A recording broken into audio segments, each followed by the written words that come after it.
Legislative Health Chair Frank Uggan Jr. says the rising cost of GovGuam health insurance could create a health crisis if it isn't brought under control soon. Untreated sick people with nowhere to go but GovGuam's underfunded social safety net, the medically indigent program.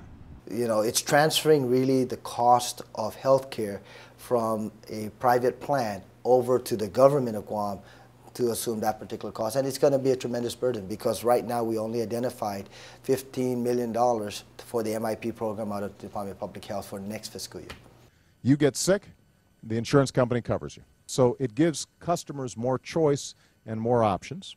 It's the final hours before national health care reform boosts insurance rates 5 to 12% nationwide. And just days to go before GovGuam's solitary contract with Calvo SelectCare ratchets up rates between 80 and 200% on island. Aspiring Lieutenant Governor Hopeful Uggan and his running mate, gubernatorial contender Carl Gutierrez, publicly calling on Calvo SelectCare to roll back its doubled-up fiscal year 2011 rates and take the cost burden off Guam families. SelectCare saying it's just too late.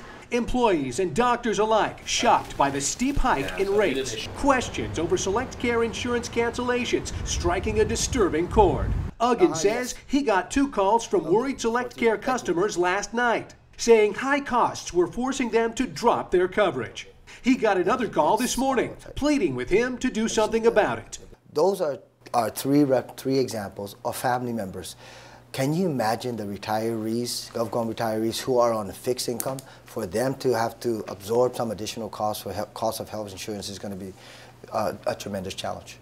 At any rate, the costs of this new insurance plan apparently are forcing a decision within the families of the government of Guam to drop their insurance plan, and it looks like it's going to affect somewhere between 3,000 to 4,000 families that are part of the government of Guam plan. Employees worried about how to pay for health care. Providers worried about more unenrolled patients. Patients without the means to pay for adequate care.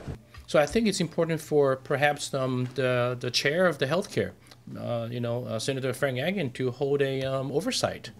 I think it's important for him to talk to the insurance companies, talk to the providers, talk to the patients, and address this issue in public so that there's some transparency. That route is a proposal by Legislative Insurance Chairman Ben Pangalinin. Pangalinen's Bill 431 seeks to require insurance carriers with GovGuam contracts to provide the insurance community and the public with key information and empower the government negotiating team with a bigger pool of informed insurance carriers. Pangalinin points out that current law prohibits GovGuam from disclosing insurance enrollment and utilization records in any solicitation for insurance coverage. Bill 431 would show the public and prospective health insurance carriers detailed claims utilization and cost information. And if in fact the profit margin is 30 or 40%, then it would be reflected in that information that's going to be provided by the government of Guam in the future. Last week, Guam News Watch requested an interview with Calvo's insurance principal, Paul M. Calvo. So far, no response. Just today, we requested an interview with his son, Paul A. Calvo, general manager of SelectCare parent company, Calvo's Insurance.